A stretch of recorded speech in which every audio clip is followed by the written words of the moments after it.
হাতে আর মাত্র একদিন পিতৃপক্ষের অবসান হয়ে মাতৃপক্ষের সূচনা হবে, অর্থাৎ দেবী দুর্গার মর্তলোকে আগমন ঘটবে।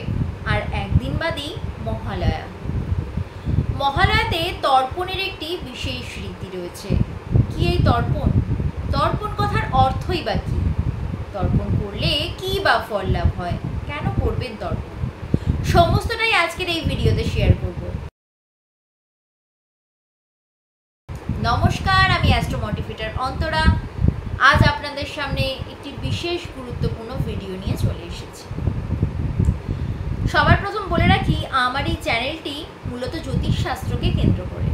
জ্যোতিষশাস্ত্র সম্পর্কিত সমস্ত ইনফরমেশান আমার এই চ্যানেলে থাকবে। এই ভিডিওটা দেখার পূর্বে চ্যানেলটাকে সাবস্ক্রাইব করুন, যাতে আগামী ভিডিওর নোটিফিকেশান আপনাদের কাছে পৌঁছে যায়। তো চলুন আজকের মেইন বিষয়বস্তুতে আসা যাক। আজকের বিষয়বস্তু মহালয়াতে তর্পণ। আর সবার প্রথম বলি, তর্পণ কথার অর্থ কী? তর্পণ কথার অর্থ তৃপ বা সন্তুষ্টি। পূর্বপুরুষের উদ্দেশ্যে জল দান করে তাদের সন্তুষ্টি প্রাপ্তিকে তর্পণ বলা হয়। মহালয়ার দিনে এই রীতির একটি প্রচলন রয়েছে। মূলত মহালয়ের 15 দিন আগের থেকে পিতৃপক্ষ শুরু হয়।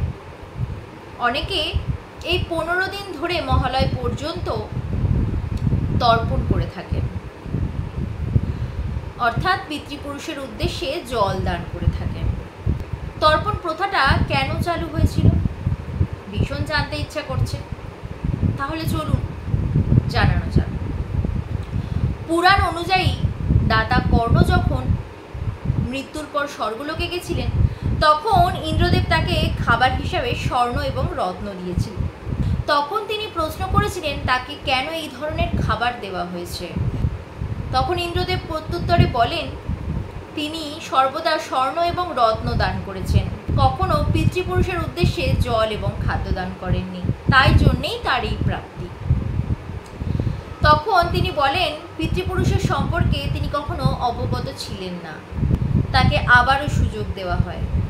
16 দিনের জন্য তাকে মর্তলোকে পাঠানো হয়। আর এই 16 দিন ধরে তিনি তর্পণ করেছিলেন, অর্থাৎ পিতৃপুরুষের উদ্দেশ্যে জল দান করেছিলেন।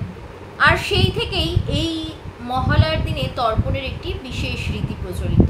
মহালয়ার 15 দিন আগের থেকে যখন থেকে পিতৃপক্ষ শুরু হয়, তখন থেকেই তর্পণের একটি রীতি রয়েছে। তো তর্পণ করার উদ্দেশ্য একটাই, পিতৃপুরুষের উদ্দেশ্যে খাদ্য এবং জল দান করা। মানা হয় মহালয়ার দিন বা পিতৃপক্ষ চলাকালীন পূর্বপুরুষেরা মর্তলোকে আসেন তাদের পরিবার পরিজনের কাছ থেকে জল প্রাপ্তির জন্য। আর সেই সময় তাদেরকে জল দান করলে তারা অত্যন্ত সন্তুষ্টি লাভ করেন, ফলস্বরূপ তাদের আশীর্বাদ প্রাপ্তি নিজেদের জীবনে ঘটে। এবার বলি, তর্পণ করলে কি বা ফল লাভ হয়? তর্পণ করলে পূর্বপুরুষের আশীর্বাদ প্রাপ্তি ঘটে এবং সেই আশীর্বাদ প্রাপ্তির ফলে পারিবারিক সুখ স্বাচ্ছন্দ্য সমৃদ্ধি ধন প্রাপ্তি ঘটে। যে সমস্ত পুরুষ জাতি তাদের পিতা নেই, অর্থাৎ স্বর্গলোকে গমন করেছেন, তারা তাদের পিতৃপুরুষের উদ্দেশ্যে তর্পণ করবেন।